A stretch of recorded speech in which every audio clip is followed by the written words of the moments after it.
તાલુકા પંચાયત, ઘણી જિલ્લા પંચાયતની બેઠકો એવી છે, કેટલીક કોર્પોરેશનની બેઠક એવું છે, નગરપાલિકાની બેઠકો પણ એવી છે કે જ્યાં કોંગ્રેસના ફોર્મ ભરવા માટે કોઈ ઉમેદવાર જ નહોતા.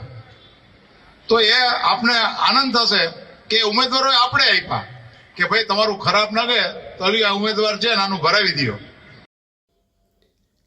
ભારતીય જનતા પાર્ટીના એક કાર્યક્રમની અંદર જેતપુરની અંદર મહેન્દ્ર પાડલિયા જે બફાટ કરે છે કે કોંગ્રેસ પાર્ટી પાસે ઉમેદવાર નથી, એ ઉમેદવારો અમે આપ્યા છે કોંગ્રેસની આબરૂ બચાવવા માટે. ભાઈ શ્રી મહેન્દ્રભાઈ, મારે આપને કહેવું છે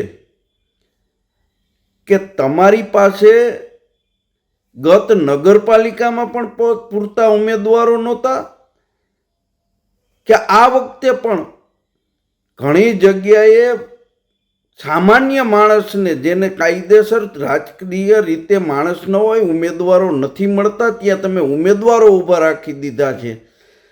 તમે તમારા ભાણા ઉપરથી માખી ઉડાડો. તમે આપ બળાઈ કરીને કોંગ્રેસ પાસે ઉમેદવાર નહોતા ને અમે ઉમેદવાર આપ્યા છે એવી બળાઈઓ કરવાની વાત રહેવા દો.